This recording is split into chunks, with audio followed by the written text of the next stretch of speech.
La Hora de la Verdad, en la red de Radio Red RCN, con Fernando Londoño Hoyos.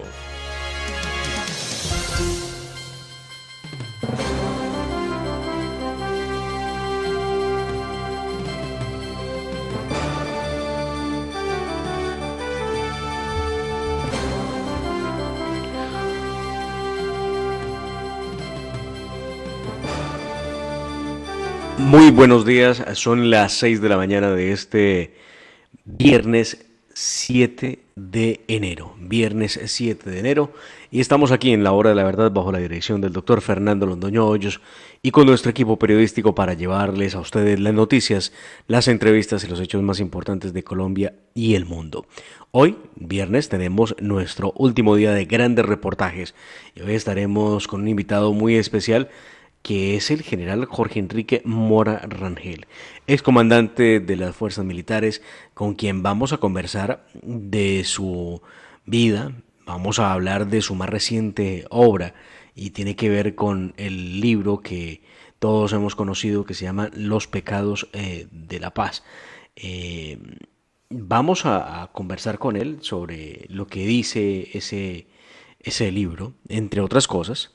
Él ha dicho en esa publicación que las FARC no llegaron a la mesa de negociaciones por la buena voluntad de ellos, que fue más bien un acto de supervivencia frente a su fracaso, como resultado obviamente de la reestructuración de las fuerzas militares, del Plan Colombia y del liderazgo y del compromiso del expresidente Álvaro Uribe Vélez para llegar al fin del conflicto.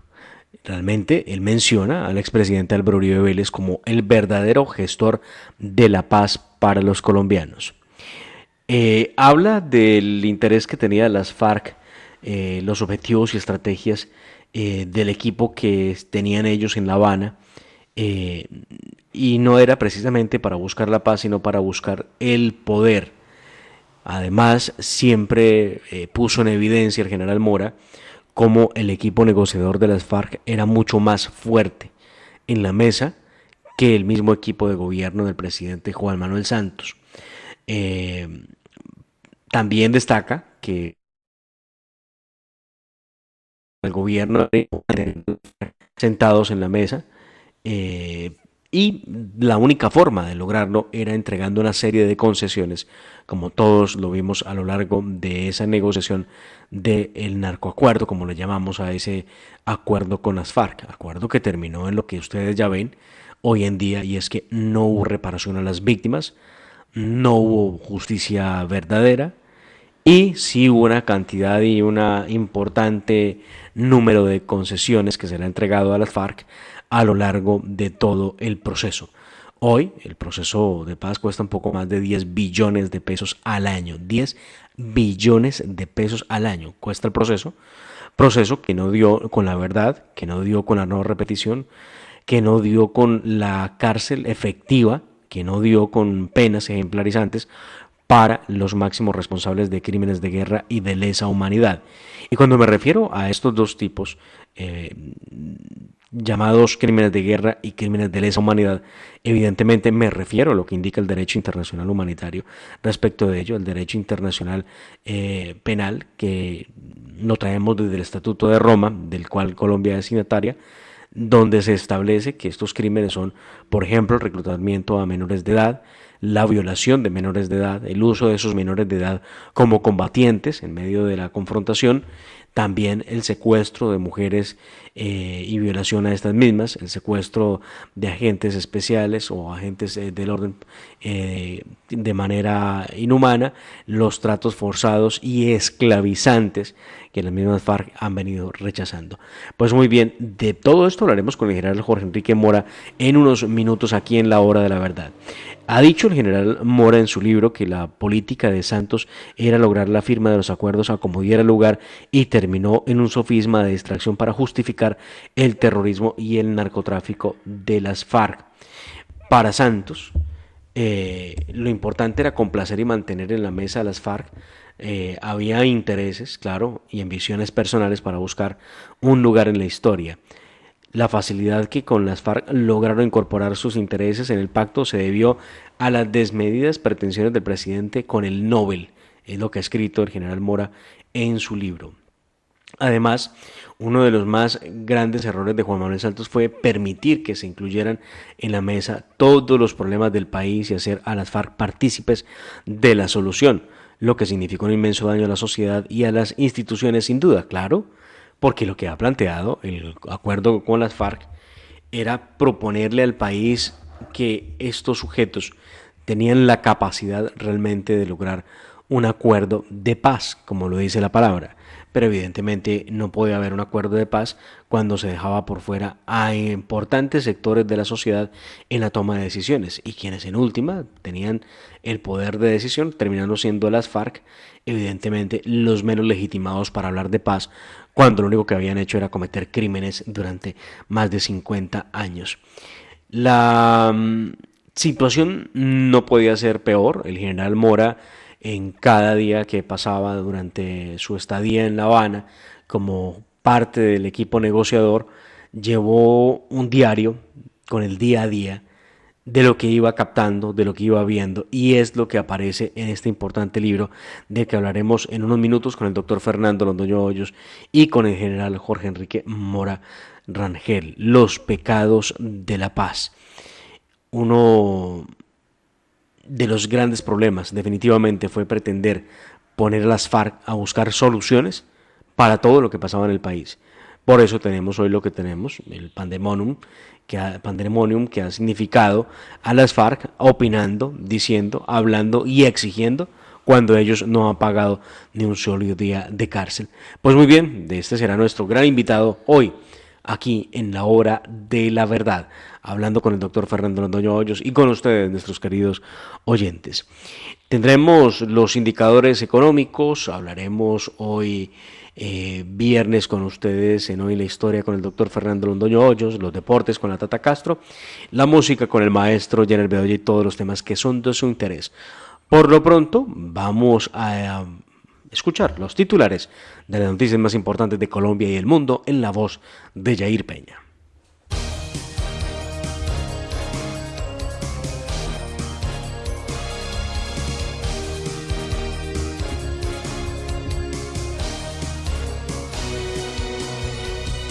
El presidente Iván Duque calificó como una estupidez el no vacunarse.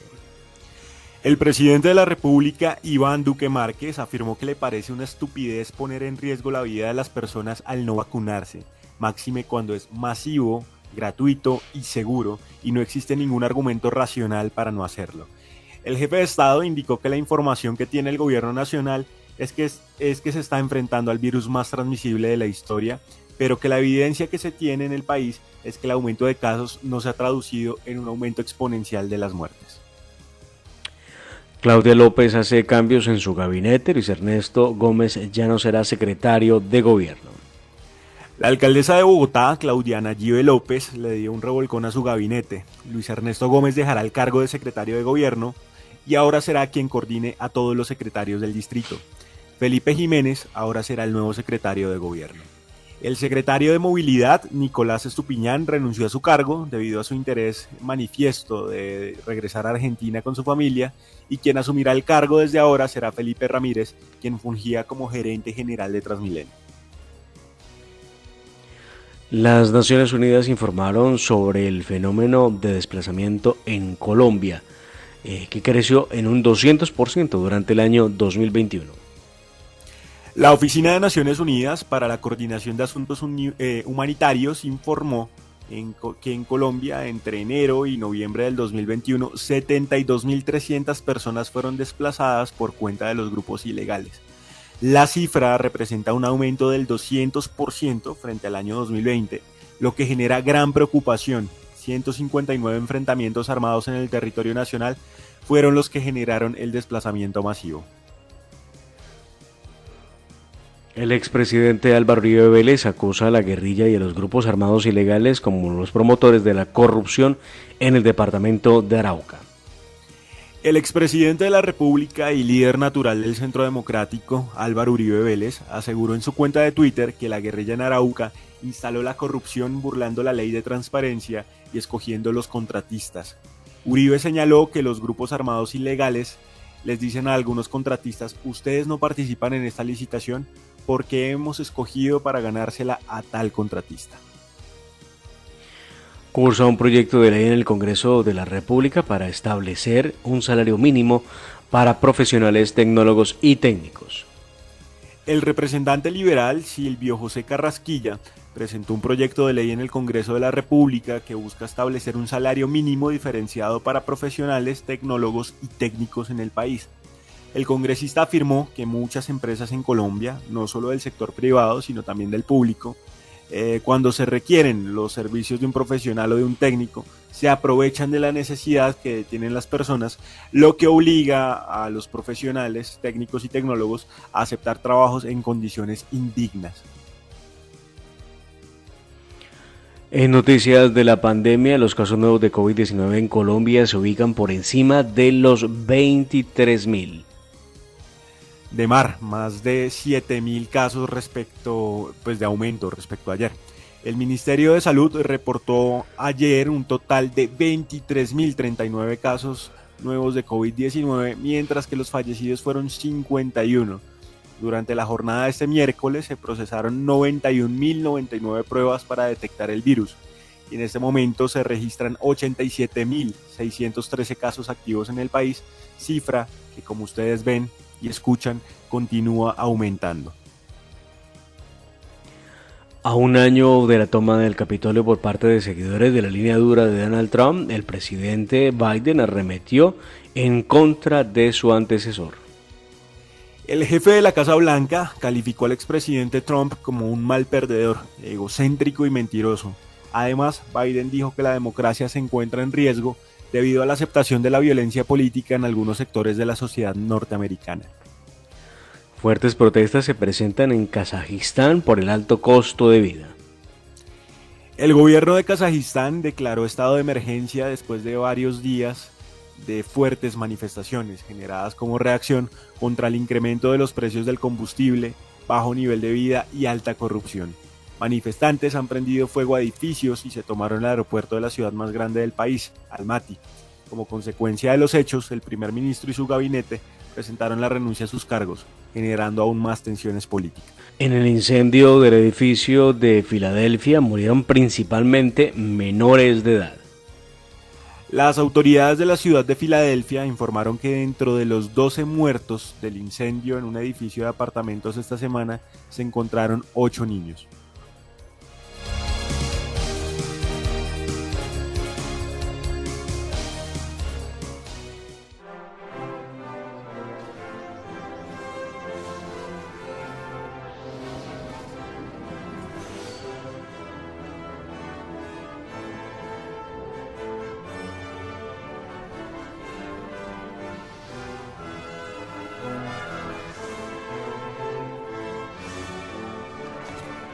Titulares en materia deportiva: aplazada deportación de Novak Djokovic.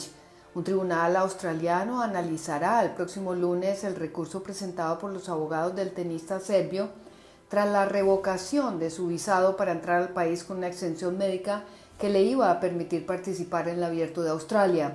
El número 1 del mundo se encuentra detenido en un hotel para inmigrantes en Australia buscando la forma de no ser extraditado después de que su visa fuera revocada al llegar a Melbourne y se le negara la entrada al país. Y hablando de fútbol, no hubo ganador en el juego entre Juventus y Napoli en Turín. El partido correspondiente a la jornada 20, la Serie A de Italia, terminó empatado a un gol. Juan Guillermo Cuadrado fue titular y jugó todo el encuentro, y David Ospina fue el encargado de defender el arco del Napoli. Los goles fueron de Dries Mertens en el minuto 23 y los locales empataron en el 54 gracias a Federico Chiesa. Y el Milán salió victorioso en su casa frente a la Roma. 3-1 fue el marcador final a favor del Milán, a pesar de que su jugador estrella Zlatan Ibrahimovic falló penalti al final del encuentro. Con ese resultado se mantiene en la segunda posición de la Serie A de Italia a solo un punto del líder Inter de Milán. Y Canadá es semifinalista en la ATP Cup. Hablando de tenis, de la mano de Félix Auger-Aliassime y Denis Shapovalov, Canadá se aseguró su pase a las semifinales de la ATP Cup luego de haber conseguido las 2 victorias en individual ante Alemania. Los canadienses se enfrentarán a Rusia en busca de su primera final en esta competencia y en la otra llave España se enfrentará a Polonia.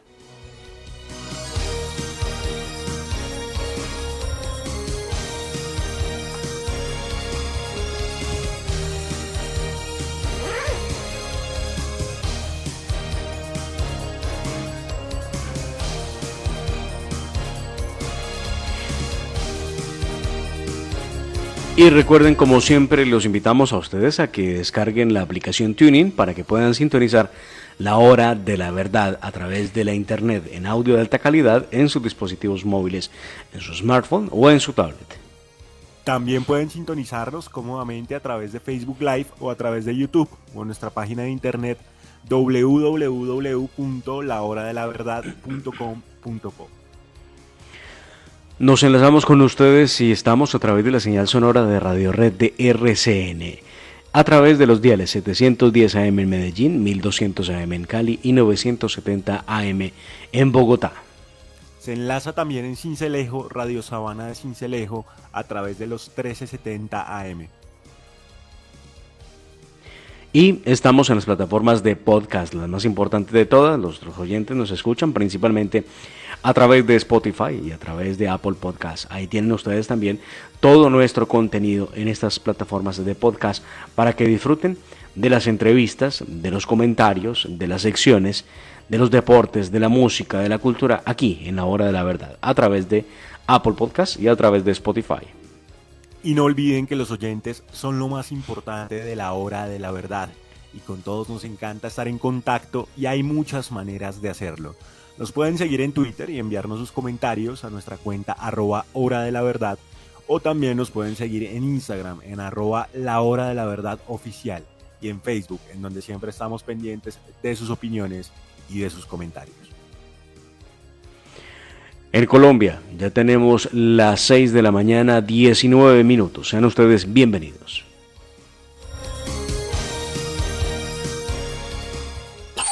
www.lahoradelaverdad.com.co. Escúchenos desde cualquier parte del mundo a través de nuestra página de internet. Opinión, deportes, cultura y entrevistas. Visítenos y participe. www.lahoradelaverdad.com.co. Pase la voz.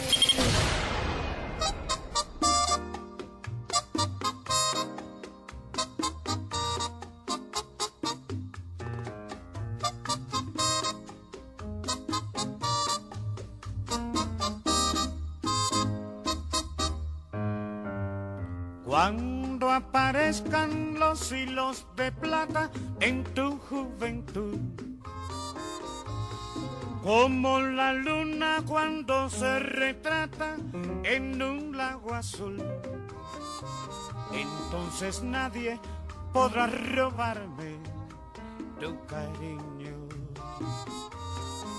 ni tus locuras han de volverme a atormentar. Cuando aparezcan los hilos de plata en tu juventud, como la luna cuando se retrata en un lago azul, entonces alma con alma iremos por el mundo, sin más testigos de nuestro amor que el corazón.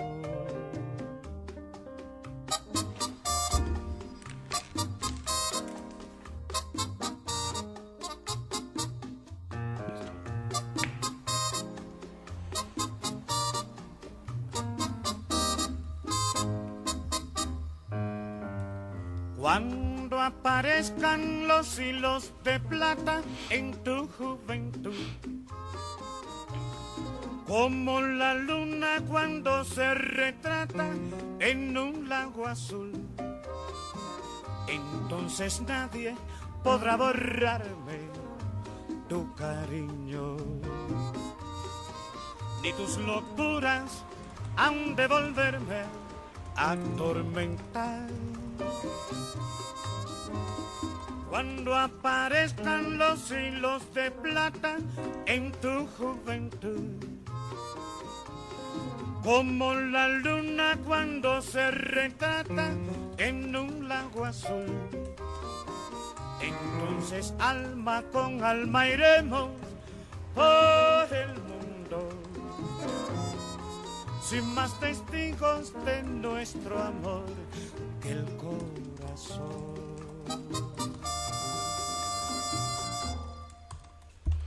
Pues muy bien, este era el jefe, Daniel Santos.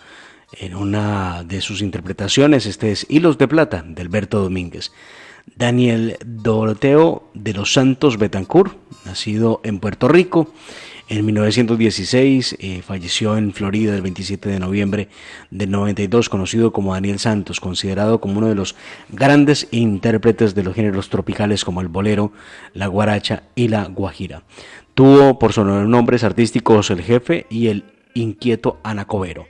Pues muy bien, con la música del maestro Daniel Santos, empezamos la mañana de este viernes 7 de enero del año 2022, aquí en La Hora de la Verdad.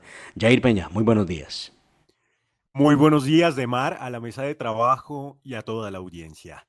Las protestas en Kazajistán, las cuales empezaron el domingo a causa del alza en los precios de los combustibles, se extendieron por todo el territorio. Todo comenzó en la ciudad de Janaozen, una de las más ricas del país debido a la extracción de petróleo, pero que paradójicamente no ha logrado trasladar ese bienestar y esa prosperidad a gran parte de su población. Como diríamos en Colombia, el incremento en casi el doble de los precios del petróleo y del gas fue el florero de Llorente, y aunque en un principio los kazajos salieron masivamente a reclamar por ese hecho, las demás demandas sociales empezaron a hacer metástasis. De tal suerte que las personas ahora no solo piden que bajen los precios de los combustibles, cosa a lo que el presidente de Kazajistán, Kassym-Jomart Tokayev, ya accedió, un poco tarde, habrá que decirlo, sino que los kazajos ahora exigen la caída del régimen, la democratización de la elección de los gobernadores locales, que por el momento son nombrados por el jefe de Estado, el fin de las detenciones de activistas cívicos y detractores del gobierno, acabar la corrupción, entre otras cosas. Lo cierto es que las protestas se han tornado tan violentas que Tokayev ha pedido el auxilio de Moscú a la OTAN de Putin, llamada Organización del Tratado de Seguridad Colectiva, la cual tiene como miembros a Armenia, Bielorrusia, Kazajistán, Kirguistán, Rusia y Tayikistán, y que además tiene como países observadores a Afganistán y a Serbia. Conforme con algunos expertos en temas de Oriente, será muy difícil que las potencias y las democracias occidentales no se pongan a favor de los manifestantes, pues sus peticiones van en concordancia con lo que en Occidente se da por hecho: los derechos humanos, la democracia liberal, el respeto a la prensa y las garantías a la oposición. De manera que Kazajistán terminará estrechando sus lazos con Rusia, ya que comparten modelos políticos similares. Lo cierto es que hasta el día de hoy la represión del régimen y la violencia de los manifestantes ha dejado como saldo más de 1.000 personas heridas y 2 uniformados kazajos muertos. La situación sin duda genera preocupación en Moscú, porque al margen de que el acercamiento de Astana le favorezca, estas protestas se pueden extender hacia su territorio, debido a que, como lo dije anteriormente, su modelo político autoritario es bastante parecido y la gente en Rusia empieza a mostrar hartazgo por Putin, quien ha detentado el poder en el Kremlin desde el año 2000, salvo un periodo el del 2008 al 2012, cuando Dmitry Medvedev, su mano derecha, fue presidente. Así pues, Vladimir Putin ya desplegó su fuerza de paz en Kazajistán, aunque no se sabe con exactitud el número de efectivos, podría ascender a miles, tomando en consideración que Rusia tiene la mayor capacidad de tropas aerotransportadas del mundo. Por su parte, Armenia envió 70 soldados. ¿Qué ocurrirá con la región? ¿Desencadenarán estas protestas en la caída del régimen en Kazajistán y se reproducirán también en Rusia? Déjennoslo saber en las redes sociales. Muchísimas gracias, Jair, y por mi parte les hablo de noticias nacionales y esta vez con la más reciente encuesta Inbamer respecto de la favorabilidad de los candidatos a la presidencia. Muy bien, el escenario de percepción de Inbamer Poll se entregó en su última edición el día de ayer para entender cómo se percibía de manera favorable o desfavorable a los candidatos o precandidatos presidenciales. El que sigue encabezando la favorabilidad de cara a las elecciones es el señor Gustavo Petro, quien encabeza el pacto histórico. Es el precandidato que mejor percepción favorable tiene, con un total del 34%. Ojo que estoy hablando de percepción, pese a que esto implicó un decrecimiento de 6 puntos porcentuales, pues para octubre del año 2021 tenía una percepción positiva o favorable del 40% y pues pasó al 34%. En esa misma línea su desfavorabilidad también bajó de manera modesta, pasando de un 45 a un 44%, realmente casi que imperceptible. La segunda mayor favorabilidad la tiene Juan Manuel Galán, quien sería el único candidato por el nuevo liberalismo, que alcanzó un total del 32% de favorabilidad, bajando 4 puntos porcentuales desde la última actualización de la encuesta. Por su parte, la desfavorabilidad del precandidato se mantuvo en 20%. Y vuelvo y repito, quiero hacer énfasis en esto, compañeros de la mesa. Estoy hablando de la favorabilidad y la desfavorabilidad. No estoy hablando de la intención de voto, porque Invamerpool no midió intención de voto en esta encuesta, midió la favorabilidad o la desfavorabilidad. Por lo mismo, pues no podemos asociar que porque una persona tenga buena imagen, la gente quiera votar por esa persona, porque ya estamos hablando de afinidades a la hora de elegir a la persona que prefieren, por cuenta de que lleva sus ideas o se identifican con ellas, o tiene que ver con uno u otro partido. En cuanto a la coalición de Centro Esperanza, el precandidato Sergio Fajardo mantiene una cifra favorable del 25%. Esto implicó una caída de 7 puntos. Para octubre del año pasado tenía 32% de favorabilidad. La desfavorabilidad también bajó, pasó del 35 al 32%.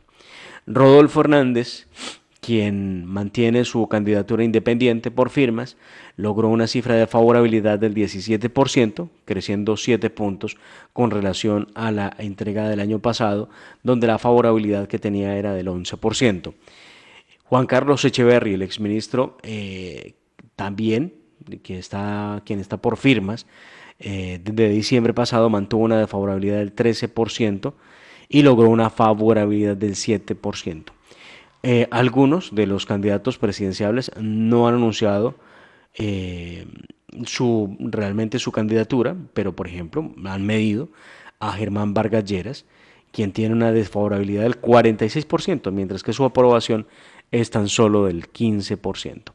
Finalmente, pues está en la desfavorabilidad está Gustavo Petro, pues que tiene un 44%, y Óscar Iván Zuluaga, quien es el candidato del Centro Democrático, con un 43%, seguido por Sergio Fajardo, que tiene una desfavorabilidad del 32%.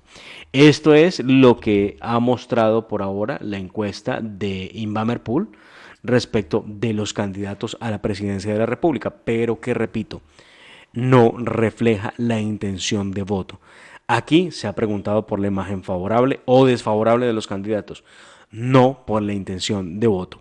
Y pues me parece realmente muy curioso que la encuesta haga este tipo de preguntas o proponga este tipo de asuntos a los ciudadanos y no les pregunte realmente por quién votaría. Pero bueno, por eso hago la aclaración respecto de lo que ha publicado por ahora Invamerpool respecto de su más reciente sondeo. Muy bien, y llegó momento de irnos con algo de deportes y luego regresaremos para seguir hablando de algunas otras noticias. Tata Castro, muy buenos días. Muy buenos días a todos. En materia deportiva, la noticia continúa siendo Novak Djokovic, el número 1 del mundo.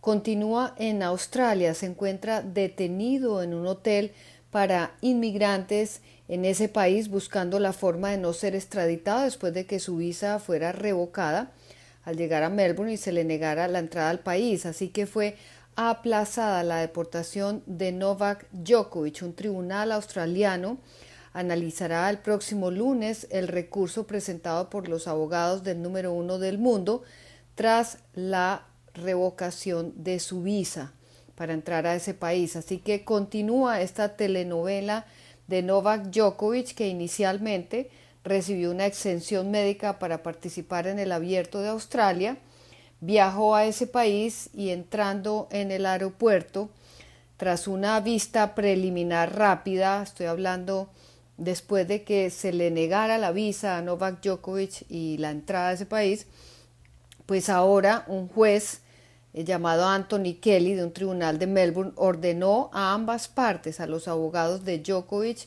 y a los que están prohibiendo la entrada del número 1 del mundo a ese país, entregar durante el fin de semana todos los argumentos y serán analizados el lunes a partir de las 10 de la mañana. Así que por ahora Djokovic no será deportado hasta que se aborde el asunto en el tribunal. Y lo más increíble es que está haciendo permanece por ahora en un hotel para inmigrantes. La apelación de Djokovic, los abogados del tenista número 1 del mundo, recurrieron, esto fue ayer jueves, ante la justicia australiana a la revocación del visado del serbio para entrar al país con una exención médica que le permitía participar en este primer torneo grande de la temporada. El recurso contra la detención de Djokovic y la cancelación de su visado fue presentada ante el Tribunal Federal, así que por ahora está detenida la deportación de Novak Djokovic. Eso es lo que se sabe hasta el momento. Los abogados pidieron que Djokovic fuera trasladado a un hotel con cancha de tenis y que la demanda se resuelva antes del inicio del Abierto de Australia, que se celebrará entre el 17 y el 30 de enero en la ciudad de Melbourne. Tristemente, muchos tenistas no apoyan a Djokovic con la forma como ha venido manejando esto. Entre ellos estoy hablando de Rafa Nadal, que en declaraciones hoy, después de ganar su primer partido individual en el ATP 250 de Melbourne, dijo que Novak Djokovic sabía claramente cuáles eran las condiciones para venir a jugar a este país. Y bueno, como hemos venido diciendo, las cosas empezaron mal desde el comienzo. Y hay una cosa que me llama mucho la atención y es la forma como el papá de Novak Djokovic siempre ha sido muy polémico, muy agresivo en sus declaraciones, y ahora resulta o se habla que Djokovic podría enfrentar un veto de 3 años en Australia. Las autoridades de ese país están barajando esa posibilidad de prohibir la entrada de Djokovic al país durante todo ese tiempo, ya que las declaraciones de su padre, que acusan al gobierno de Australia de tener a su hijo secuestrado, están llevando de pronto a tomar esta decisión. Por donde se mire, está siendo una situación bastante incómoda, no solo para la gente de ese país, porque poca gente apoya la actuación de Novak Djokovic de no vacunarse, ni siquiera ha confirmado si ha recibido la vacuna, llegando a un país donde se han cuidado bastante y que en este momento están pasando por una situación difícil de contagios de COVID-19. Así que por el momento eso les contamos. Novak Djokovic todavía no ha sido deportado y por ahora permanece en un hotel para inmigrantes. Más adelante en nuestra sección deportiva ampliaremos esta y otras noticias. Muchísimas gracias, Tata, y continuamos nuevamente con noticias del orden nacional. El Ministerio de Educación ha convocado al sector educativo para que nuevamente se sientan a analizar las condiciones de bioseguridad en los establecimientos educativos y las herramientas para poder orientar de manera prioritaria los ajustes que requiere el nivel de planeación, valoración, evaluaciones e implementación de las estrategias curriculares que impacten en la calidad de la educación en medio de esta cuarta ola de COVID-19, esta vez por la variante Omicron. El Ministerio de Educación exhortó que al inicio del calendario de 2022 sea con plena presencialidad y sin restricciones de aforos en los establecimientos educativos basados en la experiencia científica y el avance del Plan Nacional de Vacunación. Por eso mismo, el ministerio invitó a las familias para que matriculen a los niños, a los jóvenes, para que continúen con sus estudios, sentando unas bases de la nueva normalidad, recordando que la vacunación es un componente muy importante para lograr este objetivo. Frente a posibles sedes que se encuentran en proceso de habilitación de condiciones de bioseguridad, las cuales están identificadas por cada Secretaría de Educación, ya hay un plan específico de ejecución. Es necesario emplear las medidas administrativas correspondientes en cada caso para garantizar el derecho a la educación. Es lo que por ahora se dice respecto del regreso a clases, que recuerden ustedes, ya FECODE ha dicho, no están las condiciones previstas para poder regresar a las clases, pero uno no entiende estos de FECODE. Dicen que no hay las condiciones para regresar a las aulas de clase, pero los ve uno a muchos de ellos haciendo política. Por ahí veíamos a el señor Alarcón, es directivo de FECODE, haciendo política y comiendo muy bien a manteles sin tapabocas. Entonces, para hacer campaña política, el Omicron no es un problema, pero para dictar clase sí lo es. La verdad no Tema y entiende uno. convocando a marchas. Recuerde usted la participación capital que tuvo FECODE en el paro nacional que se extendió desde abril hasta pasado julio. Y todo el tiempo la gente de FECODE marchaba, muchos de ellos sin tapabocas, sin ningún tipo de distanciamiento. O sea, en ese caso sí no hay medidas de bioseguridad, en ese caso sí no preocupa el regreso de los estudiantes. Y lo que uno se pregunta, hombre, es ¿cuántas generaciones perdidas tiene que haber?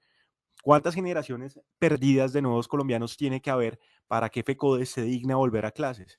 Es que yo sí celebro el regreso a las clases presenciales porque los niños con la virtualidad no han podido estudiar de la manera debida. Claro, hay colegios privados que tienen muy buenas plataformas, excelentes plataformas, pero los casos cercanos de las personas que yo conozco que estudian en colegios públicos, pues nada más los profesores lo que hacen es enviar guías y llenen guías, ni siquiera clases virtuales dan, y entonces pues los niños no están teniendo la formación que deben tener. Yo creo que sí es hora de regresar a clases al margen de la pandemia, habrá que diseñar estrategias. Sí, por supuesto, guardar las medidas de bioseguridad, el buen uso del tapabocas, lavarse las manos, enseñar a los niños, digamos, esas medidas cívicas, ¿no? Que están dentro de la civilidad, respetar al otro, no invadir su espacio, ¿no? Proteger su salud, es algo básico. Pero sí, yo creo que es urgente que los niños vuelvan a clases porque sin duda el rezago en el aprendizaje que ha generado la virtualidad ha sido muchísimo. Y a propósito del tema de la vacunación, el presidente de la República se refirió desde Cartagena a los denominados movimientos antivacuna que hoy en el mundo apoyan a Novak Djokovic, quien ha decidido no inocularse, pero además apoyando la posibilidad de que la gente no se vacune, porque dicen que esto hace parte del globalismo, porque dicen que esto hace parte de una estrategia para limitar los derechos de los ciudadanos y una serie de teorías conspirativas, olvidando que cualquier pacto social, como se le llama a una constitución política, ¿verdad? Tiene que ver precisamente con la renuncia, con la renuncia que tenemos todos los ciudadanos de algunos de los derechos, y por eso ninguno de esos derechos es absoluto, sino que es relativo. Y para poder estar en sociedad, pues prevalece el interés general sobre el interés particular. Pues el presidente de la República, el doctor Iván Duque, ha dicho que Colombia ha mostrado una gran disciplina, porque hay que reconocerlo, este ha sido un país que no se ha dejado llevar por la estupidez de los movimientos antivacunas. La gente ha estado cumpliendo con su tarea, por eso tenemos más del 75% de la población con una dosis y estamos avanzando en la segunda dosis. El presidente de la República habló de esos movimientos antivacunas, asegurando que le parece una imbecilidad y estupidez poner en riesgo la vida de las personas y la vida de los demás por no vacunarse, sobre todo cuando es un asunto que es masivo, la vacunación, que es gratuito, que es seguro, y cuando es equitativo no existe ningún argumento. Hay dos factores que Eh, favorecen a Colombia en el tema de la vacunación, de Mar. Por un lado, por supuesto, está el hecho de que Colombia, siendo un país de renta media, supo competir con los países ricos. Eso hay que abonárselo al presidente Iván Duque y siempre se lo vamos a reconocer. Yo no tengo ningún inconveniente en hacerlo. Se me hace que la gestión de la pandemia ha sido buena, no tanto en los confinamientos, sí en el tema de la vacunación. Imagínese usted estar negociando con Pfizer, con Moderna, contra gigantes como Estados Unidos, Alemania, Reino Unido y conseguir un muy buen número de vacunas para los colombianos. Eso se ha hecho muy bien. Pero también el éxito se debe a que en Colombia, en términos generales, el Estado ha tenido una muy buena política sanitaria, sobre todo en temas de vacunación. Los niños se vacunan acá contra la polio, el sarampión, la fiebre amarilla, desde muy pequeños, la influenza, y entonces ya existía esa estructura y el presidente Duque lo que tuvo que hacer fue efectivamente adquirir los biológicos, pero poner a andar eso. Y eso también genera confianza en la población colombiana, que ya está acostumbrada a las vacunas y sabe que no le van a hacer ningún daño, ni es algo ideado para infertilizar a la gente.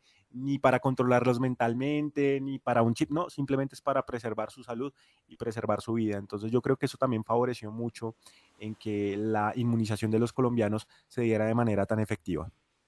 No hace mucho estábamos hablando de 2.000 y de 3.000 contagios diarios y ya estamos en 23.000. Llama la atención que evidentemente haya tantos contagios, pero además el cuidado que deben tener los ciudadanos para evitar que esto se convierta en una tragedia, porque igual, recuerden ustedes, estar vacunado no nos exime de ser portadores de COVID-19 o de contraer COVID-19.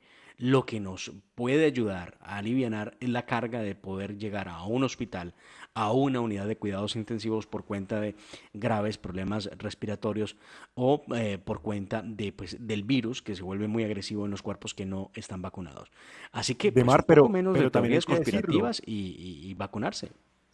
También hay que decirlo que a pesar de ese aumento exponencial en los contagios debido a la variante Omicron, que ya según el Ministerio de Salud es el 60%, representa el 60% de los nuevos casos en Colombia, a pesar de ese contagio masivo, no se ha visto aumentado en tan grande número la cifra de muertos. La cifra de muertos es de 51. Claro, todos los muertos nos duelen, no debería haber ninguno, pero la vacunación sin duda ha influido de manera positiva en que las UCI no estén tan llenas y en que las funerarias tampoco. Entonces, una invitación de nuevo a nuestros oyentes a que se vacunen, a que lo hagan por su salud. Yo no soy de un poco de esa teoría de que uno vacunando se está protegiendo a los otros. No, uno se está protegiendo a uno mismo, porque uno puede estar vacunado y seguir propagando el virus. Entonces, eso sí no es tan cierto, pero hombre, piensen en su salud y háganlo por ustedes mismos.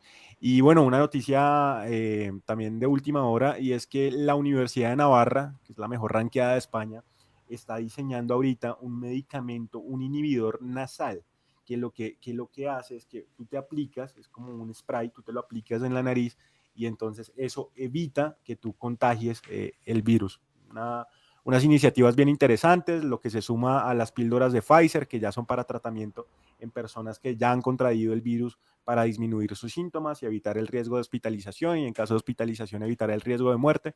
Entonces, bueno, el mundo poco a poco va avanzando en estas soluciones, pero la gente de verdad tiene que ser autónoma, tiene que pensar y tiene que dejar de tener criterio propio, o sea, tener criterio propio y dejar de creer en teorías conspirativas que lo que le están haciendo a la salud pública pues es un daño enorme. Pues muy bien, enorme debate respecto de las libertades individuales, del derecho a no ser vacunado, del derecho a vacunarse. Es lo que hay en el mundo y hay una enorme división. Muchos ciudadanos siguen defendiendo la posibilidad de no inocularse y muchos otros insisten en la necesidad de que todos estemos vacunados. Muy bien, cada quien tome cartas sobre el asunto. En lo personal, o por lo menos nosotros desde la hora de la verdad nos hemos vacunado y nos seguiremos poniendo los esquemas de vacunación. Yo le tengo mucho miedo, evidentemente, creo que cualquiera, a una UCI, sobre todo a lo que hemos visto, porque también hemos perdido gente muy cercana por cuenta del COVID-19 y no queremos experimentar lo que puede hacer la dificultad por cuenta de la enfermedad. Pero vuelvo y digo, es una decisión personal de cada quien, de cada uno, es respetable. Si usted no quiere vacunarse, pues no lo hace, es su problema, es su decisión. Pero claro, lo discutíamos el otro día. Nosotros, en lo personal, por ejemplo, no estoy de acuerdo con la obligatoriedad. Creo que es una decisión individual que cada quien verá cómo la toma.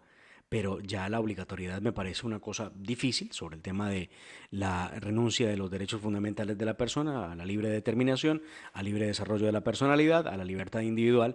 Y esto ya tiene una discusión de fondo donde muchos atacarán porque decimos que hay que vacunarse, otros apoyarán, pero vuelvo y repito, nosotros, por lo menos desde la hora de la verdad, invitamos a la responsabilidad de cada uno de ustedes. Si lo desean, vacúnense. Si no lo desean, son ustedes los que han tomado la decisión, obviamente, sobre sus vidas. Así que, nada, no estamos Eh, pretendiendo obligar a nadie. Que quede claro Es eso. es un justo medio de mar. Es decir, uno invita a la vacunación voluntaria, siempre respetando la libertad de los colombianos. Creo que es un acto de responsabilidad, sí, vacunarse es un acto de responsabilidad, pero de ahí a decir que el Estado es el que tiene que obligar, no, esto no es el gran hermano, no es un Estado autoritario, Esto no es Rusia ni Corea del Norte para que el presidente diga, no, es que todos tienen que hacerlo obligatoriamente. No, esto es una democracia liberal. En una democracia liberal se respetan las libertades individuales y, por supuesto, seguiremos invitando a la gente a que se vacune libremente, que lo haga, de verdad es importante. No crean en teorías conspirativas. La evidencia científica está. Ese cuento también de que las vacunas siguen siendo experimentales no es tan cierto. Pfizer ya tiene la aprobación como una vacuna, como cualquier vacuna, como la de sarampión, como la de la fiebre amarilla. Entonces hay que irse a vacunar, hay que hacerlo, pero de ahí a que el Estado nos tenga que obligar a... No, ahí sí no estamos tan de acuerdo. Pero bueno, Pues definitivamente no. tenemos en espera al doctor Fernando y al general Jorge Mora, que nos van a hablar de qué. Pues vamos a conversar con el general Jorge Enrique Mora sobre su libro, precisamente lo que ha escrito respecto de ese acuerdo con los terroristas de las FARC y algunas de esas infidencias que vienen en ese libro que ha presentado para el mes de diciembre del año pasado. En breve estaremos con el doctor Fernando Londoño Hoyos y con el general Jorge Enrique Mora. Y por ahora, pues lo dejamos con esa polémica de las vacunas. Cada quien decide lo que le parece mejor para sí mismo, para su familia, para la individualidad. Avanzamos, escuchan La Hora de la Verdad. Con el crédito a toda máquina del Banco Agrario, moderniza tu maquinaria agropecuaria. En La Hora de la Verdad, 6 de la mañana, 48 minutos.